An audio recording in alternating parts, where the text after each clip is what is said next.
Good morning and welcome to the final day of the AUSA 2019 annual meeting. I wanted to take a moment to highlight today's agenda.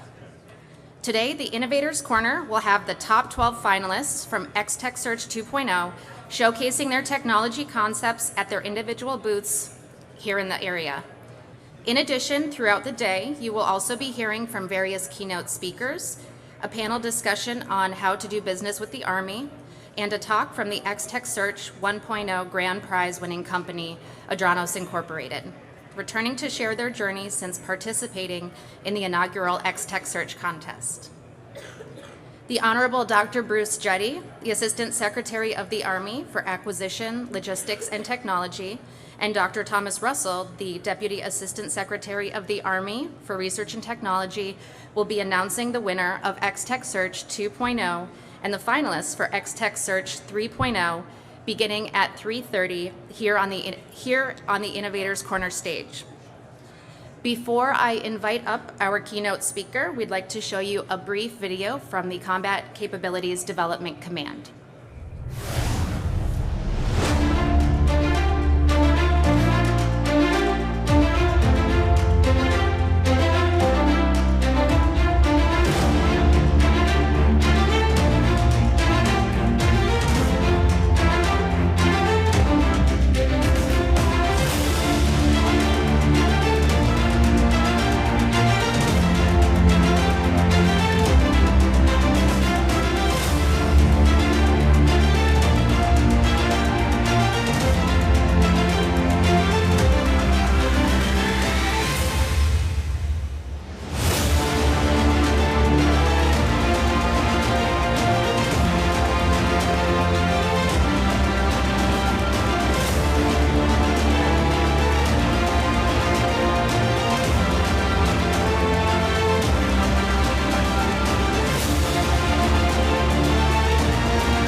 I would like to invite our first keynote speaker, Major General Cedric Wins, Commanding General of the Combat Capabilities Development Command, CCDC, to the stage to provide the opening remarks. Please help me welcome Major General Cedric Wins.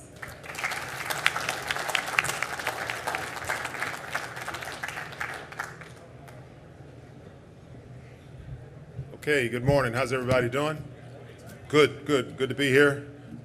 We just sprinted down from a small business panel, and so I was glad to make it here on time to see that pretty impressive video to show folks all the different work that we're doing for the Army, on behalf of the Army, oftentimes in partnership with businesses, small businesses, medium-sized businesses, traditional, non-traditional, and that whole partnership is what's important to make this thing work. So I'm very happy to be here. I'm very honored to have an opportunity to speak to you all for a few minutes and just kind of talk about X-Tech Search, how great an idea this is, because we are taking advantage and leveraging this venue of AUSA to be able to showcase, as you see around the room, many of the very, very innovative and creative ideas that are out there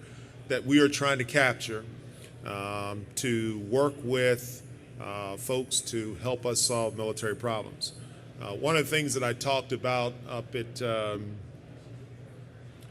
the small business panel was how important venues like this are to organizations such as mine. And so just as you saw in the video, and I'm getting a little feedback here, let's see what I can do.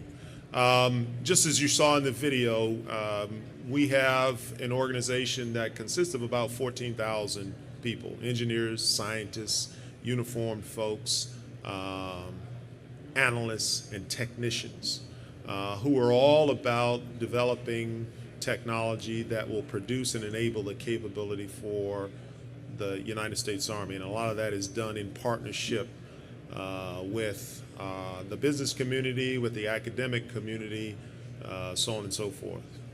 Of those 14,000, about 10,000 of them are civilian engineers and scientists. For 3 years, I've had the opportunity to be in command of this organization. And when I first came in, I heard some things that I thought maybe were a little bit more platitudes than anything, but they are world class.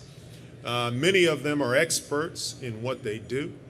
When you look at kind of the demographics of our workforce, you see that we have a lot of folks that cover most any and every scientific discipline that you could think of, most any and every engineering discipline that you can think of. And so they are truly world class. And what we try to do is we try to marry those world-class engineers and scientists and technicians up with facilities that we want to be world-class in terms of the lab space, in terms of the technical capability represented by the lab infrastructure that's inside of those things. And we're part of now the Army Futures Command, okay, which is a singular 4-star command, the 4th Army ACOM, that is solely responsible for modernization of the Army through, first of all, defining the future, and then defining the concepts under which the Army will fight, and then defining how we'll be organized and equipped and modernized in order to carry out those different things. We know great ideas come from many different sources, and so that's why we as an organization are postured to try to establish partnerships and leverage the best that industry can provide, that innovators can provide, so that the warfighting capabilities that we have can remain cutting edge, can remain lethal and survivable, and state-of-the-art, so that our soldiers have the best equipment that they need to go out and do the nation's bidding when the time is called. And so we believe that the ability to get that equipment and to develop that equipment comes through a diversity of ideas, a diversity of thought, a diversity of this ecosystem that exist out there to provide technology that will produce capability. And so X-Tech Search is one of those venues that was newly established. I think this is the 4th iteration that has come about through an idea coming from the Assistant Secretary of the Army for Acquisition, Logistics, and Technology, Dr. Bruce Jetty. And it's a very, very powerful venue because, again, it gives innovators, non-traditional partners, an opportunity to bring in ideas and showcase those ideas. And then, yeah, we give you a little bit of prize money to go along with it too, which isn't such a bad idea either. But what it does is it allows the Army, first of all, to more quickly adapt and adopt solutions. Okay, and a lot of those solutions have applicability in the commercial space. And so they may already be more advanced as a technology or a technological solution. And so we try to bring that together into the military space, where some of our challenges are often quite unique in the areas that we find ourselves operating in, but nonetheless there are various different solutions that are out there that can help us. And so I hit a button. Sorry about that. This Innovators Corner, what is this Innovators Corner about, and where are we on X-Tech research, X-Tech competition? Well, the first thing is what you'll see and what you're seeing here you're seeing the remaining competitors, the finalists from X-Tech 2.0. All right, and their innovative ideas are being showcased here around the room.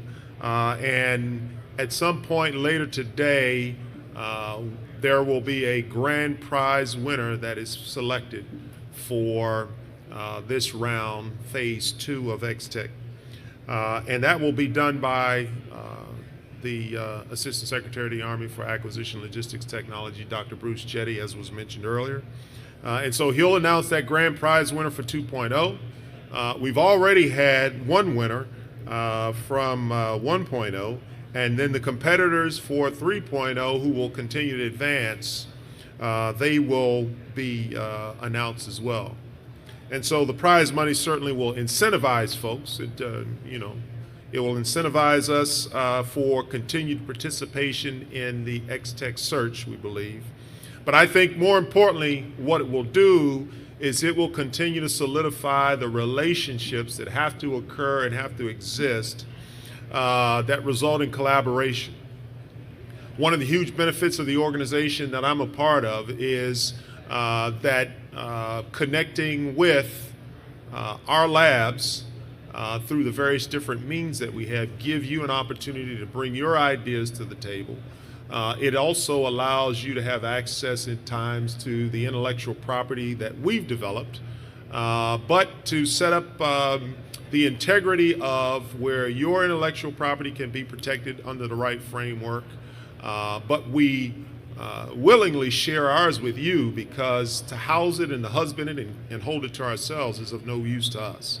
We won't get the solutions that we need for the warfighters if we come up with some meaningful technology, but we aren't willing to share it under the right legal framework with partners who can help us advance it to a more mature technology, help us figure out how best to integrate it into a capability, and help us understand how we go and we take it and use it to solve problems that have been defined under the Army's modernization priorities, those 6 modernization priorities and the 2 cross-cutting areas of assured PNT and synthetic training environment, or those 31, 32 signature programs that we routinely describe that are front and center towards the Army's modernization efforts.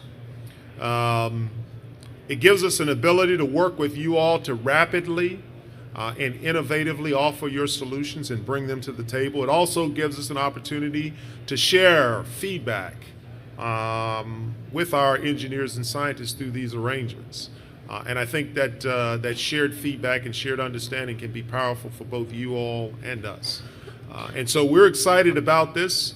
We're excited about helping ASALT support this effort through our CCDC ARL to not only establish the funding mechanisms that make this whole thing work, all right, but also having our engineers and scientists be part of the evaluation teams so that they can put their technical expertise, their world-class technical expertise to use in helping identify these solutions to problems, and even giving you some ideas to further the work that you're doing.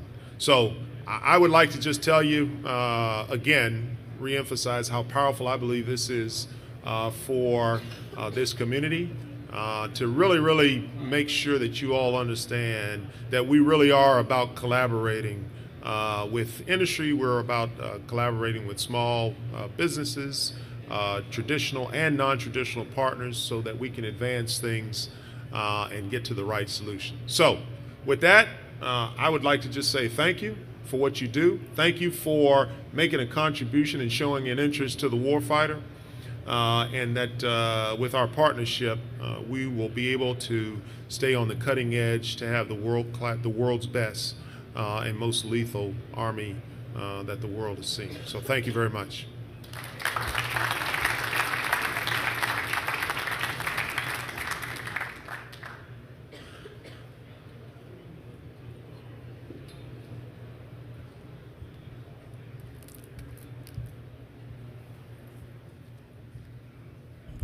Thank you, General Wins, for taking the time today to speak about CCDC and how small businesses play a role in our Army's research and development efforts.